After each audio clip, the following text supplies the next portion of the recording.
Frank said after the weekend that you're a level above Manchester City, you're a level above Arsenal, and went on to say probably also the best team in the world, which I suppose is easy to say when you're 6 points clear at the top of the Premier League and 3 points clear at the top of the Champions League standings as well. But what do you think?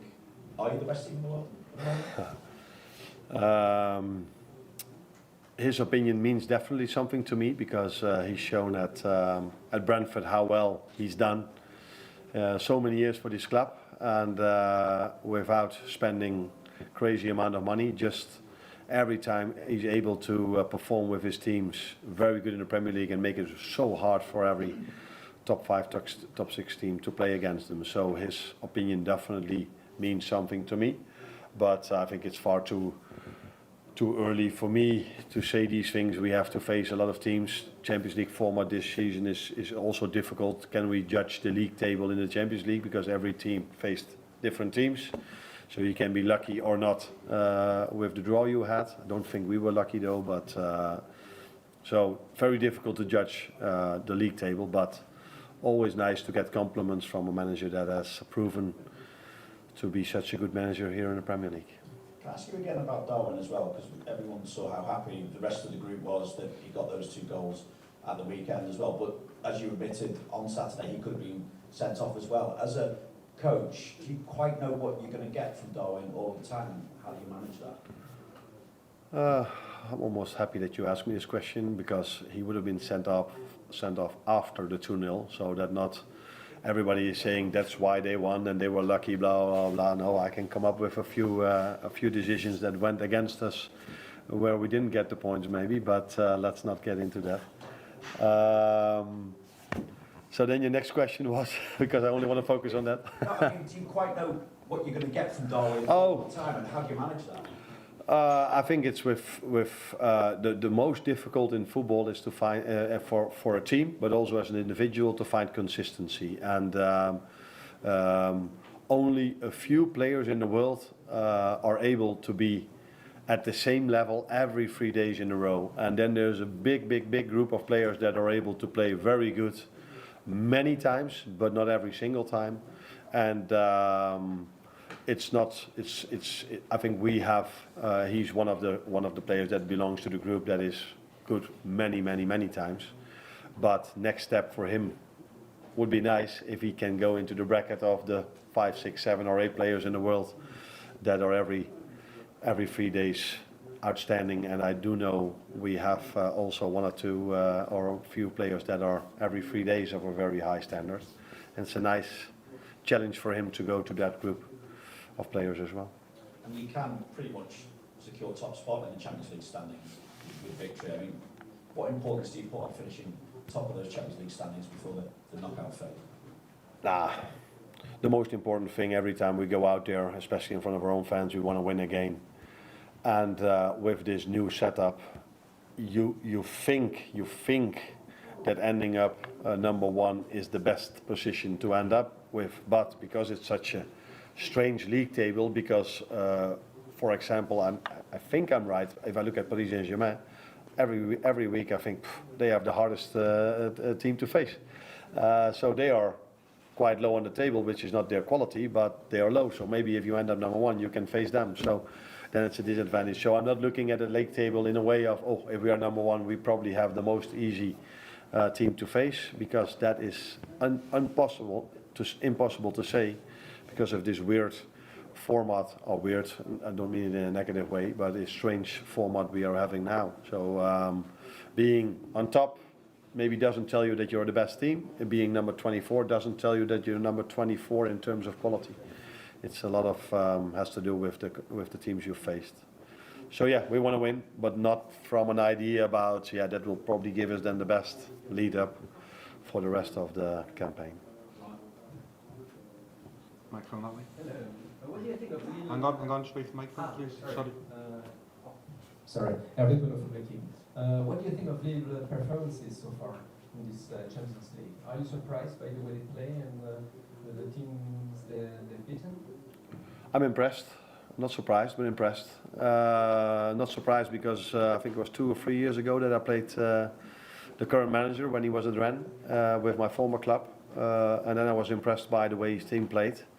And yes, of course, a few weeks ago when I didn't saw them playing yet, I was like, oh, they beat Atletico Madrid, surprise. They beat Real Madrid, surprise. But now, of course, I saw many games of them, and now I'm definitely not surprised anymore, but impressed because they've deserved every single point they got till now. And I just said something about the league table. For them, it's definitely not because they faced easy competition. They faced Sporting Lisbon when Amorim was still there, and they were impossible to beat Sporting Lisbon. Okay, they lost that one, but they faced them, they faced Juve, they faced Atletico Madrid, they faced Real Madrid. And now they are facing us, and the next game is going to be difficult for them as well, because then they face Feyenoord, which is my former club, if you didn't know. So they haven't been lucky with the fixtures they had, so that's the reason why I'm so impressed with them in the Champions League, and an unbeaten run of 21 games probably tells you even more.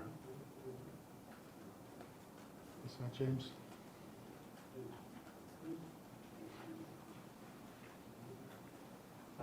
You mentioned a few times about the strange league table in the Champions League. I wonder, do you think this new format has been a success in terms of revamping the Champions League? And maybe does it show that there's a far more even spread of quality in Europe than perhaps we thought previously?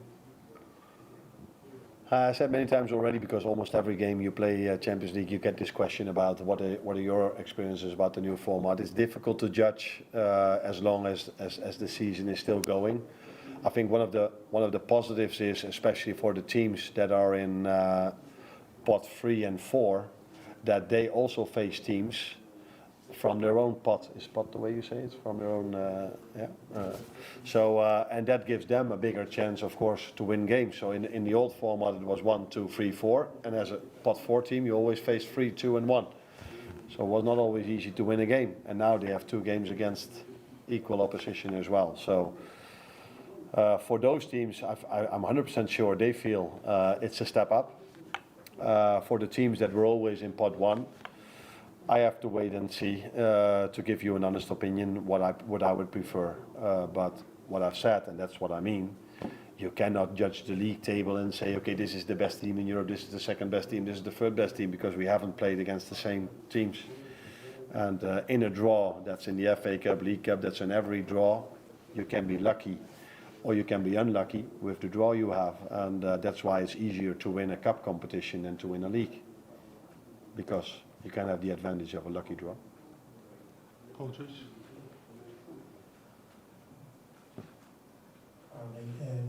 You've been very clear that performance levels have been improving, and certainly attacking output has increased, so specifically over the last couple of months. What do you put that down to? Why is that? No, I think I said that our performance stats, so in terms of running, have increased, especially in the Brentford game, because it was a tough game, because Brentford is a team that's really fit as well. One of the reasons why they're so successful. You tell me now that our attacking stats have gone up. Probably true. I think we've scored more goals in the last 5, 6, 7, 8, 9 games than we did before, but we've conceded a few as well. So we needed these goals maybe more than in the beginning of the season. So I don't really see an argument where I can come up with why that has changed. The only thing I can say is that we are working longer together with the team, and we know even better what we want when we have the ball, but we also need to know better what we want without the ball. But we do concede more, so it's not always a straight line going up or going down. It's always a bit like this. Just wondering, do you think the team's got a lot of confidence from the wins against Bayern Leverkusen and Real Madrid, because they were the German champions, the Spanish champions, and holders of the Champions League? Do you think the team grew from those games? Yeah, my answer is then always the same. We are here, you are here at the press conference from Liverpool, so these players are used to winning big games. So I don't think they need games like this to grow in self-confidence from, okay, we can beat these teams now all of a sudden. I do understand that last season in the Europa League we were not in the Champions League, so we didn't the club didn't face the same competition maybe as you have in the Champions League, but the years before, and at their national team and playing in the Premier League, these players are not impressed by a win against Leverkusen or a win against Real Madrid. That's not something special for them. They've done that so many times that they like it and they're happy with it. But I don't see anything. 5 minutes after the game, I already see like, oh, I can see I'm at Liverpool here, because if we would have beaten with Feyenoord Real Madrid, then there was a big party in the dressing room. But here, everybody's 5 minutes later already thinking about recovery and making sure that they're ready for the next game. Gentleman in front. Hi, Jeremy Turbo from AFP. Going back to Lille and their manager, what are their main strengths for you? And are you expecting a block or maybe a more open game? It is difficult for me to answer that question, because many managers have changed their game plan against us compared to the games they've played before in the last few months. But if I just look at them, how they've played against in the last games and what their playing style is, I'm expecting an open game tomorrow, because they are pressing every team. If it's Olympique Marseille or Real Madrid or whatever team they face, they just press them high. They are not afraid to bring the ball out from the back. So for us, it's going to be a change of styles compared to the recent teams we faced. Although Brentford also wanted to press us really high, but also afterwards went to a real low block. But many teams, the 3 or 4 teams we faced before, didn't want to bring the ball out from the back. And that's what Lille is doing. That's what they're really good at. So that's what I expect. But I expected that from a few teams we faced in the last 3 or 4 games as well. But they changed their game plan against us. So you have to ask their manager if he's planning to play the same style or if he's planning to change it. And Beyonce. Hi, Arne. I know it's not the most important thing to you, but having the only 100% record in the Champions League now, is that a badge of honour for you and for the team, and a motivation to keep it going until the end as well? Oh, yeah, definitely. Not that we've had them, but it is a motivation that we want to keep it going till the end. We want to win every single game we go out there. But it's not because of we just want to end top 8. And we know we need a point for that, but this team has never gone out playing for a point. There was just a second ago a question about what I expect from Lille. I expect something, and you guys know what you can expect from Liverpool, and that has been in every single game we've played. If we've been at Old Trafford or at Arsenal, wherever we played, we've tried to play our own style, and we've never adapted the style, sometimes in small details, but never the style of high press, of bringing the ball out from the back, and to do the things we are good at. So yeah, that's what we want to try to do tomorrow again. We always play for a win, and that's also what we're going to try to do tomorrow. But we know the difficult challenge it is because of the quality and the form Lille is in. James, please. Arne, do you know yet the situation with Diogo? Obviously, he missed the weekend. How long do you expect to be without him, and how close is Joe Gomez to coming back into the fold? Maybe Jota a bit earlier than Joe, and both of them are expected to be there back with us in weeks, not in months. So, but I've said many times before that the last stage of rehab is the most difficult one, or the one that can sometimes add a few days or not. But it's clear that we are expecting them to be back with us in the upcoming weeks. But it's always difficult to say exactly how long it is. But both of them are not going to be out for months, that's for sure. As long as the rehab goes as planned, of course. What has Diogo done? He overloaded a certain muscle a bit. Will. Just ask about Gravenberch. He started every Champions League and Premier League game this season. The second half of the season, is managing his minutes going to be important, given that you haven't got someone like for like to come in and replace him? Maybe we don't have someone that is exactly similar to Ryan, but I think that is almost for all of them. So Dom is unique in his own way. Mo is unique in his own way. We have, of course, Cody Gakpo, but I don't see him similar to Lucio. Similar position, but not similar style of player. So every player we have is unique in his own way. There's Ryan for Ryan is the same thing. And we have players like Jota who can play there. Maka can play. He played there against Forest in the last half hour, and even Curtis Jones can play there. But there's always a balance. If you play them a lot and all of a sudden you drop points, you play them too much. And if they keep doing well, everybody's saying, yeah, the secret to success is that they always play with the same. And I've said many times already, it's not about playing at 12, 15, it's not about these things, it's about the competition you face and do we play to our standards. But I understand that to make it a bit more simple for everyone to understand, it's about they play too much or too little. That is something we accept. Carl at the front.